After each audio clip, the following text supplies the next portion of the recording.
আসসালামু আলাইকুম, কেমন আছেন সবাই? আশা করি ভালো আছেন এবং দেশ ও দেশের বাইরে যে যেখানে আমার ভিডিওগুলো দেখেন তাদের সকলকে আমার চ্যানেলটি দেখার জন্য ধন্যবাদ। আর আমি আপনাদেরকে প্রত্যেক দিনের মতো নতুন নতুন করে একটা রেসিপি দেখাতে চাই। রেসিপি যে পাকা আম প্রায় শেষ হয়ে গেছে, তার জন্য আমি এই পাকা আমের আমসত্ত্বটা করেছি, রোদ্রে শুকিয়েই করেছি। এই আমসত্ত্বটার মধ্যে আমার কোনো ফুড কালার কোনো কিছু দেওয়া নাই, রোদ্রে শুকানোর কারণে এরকম সুন্দর করে নিয়েছি আমি ছোটো করে।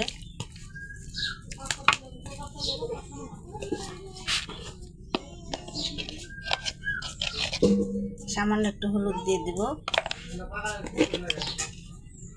আর পরিমাণ মতো লবণ দিয়ে নাড়াচাড়া দিয়ে আমটাকে সিদ্ধ করে নেব।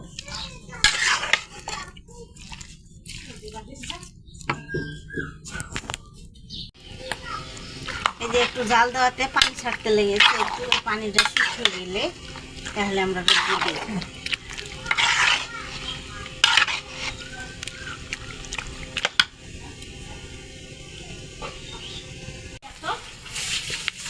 এই যে আমটা এভাবে জাল করে নিতে হবে, ভালো করে একদম সিদ্ধ হয়ে যাবে আর শুকিয়ে যাবে, তখন আমরা রোদ্রে দেব আমটা করার জন্য।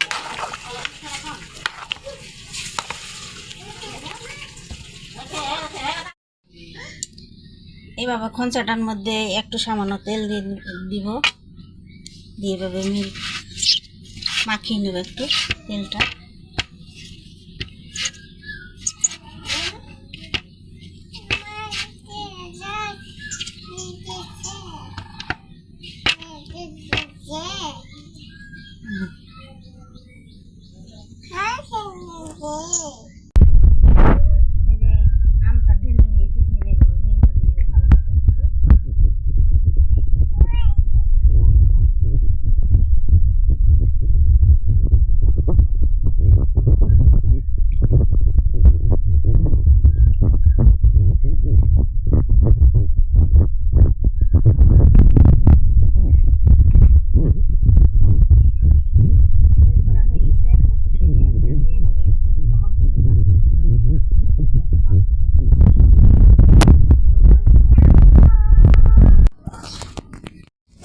সরষের তেল দিয়ে দিব, যে হাতে একটু নিয়ে এটা মাখিয়ে দিব তেলটা,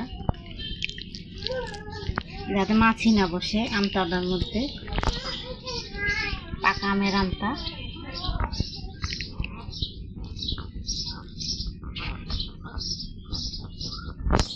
দেওয়া হয়ে গেছে, এখন রোদ্রে দিয়ে দিব।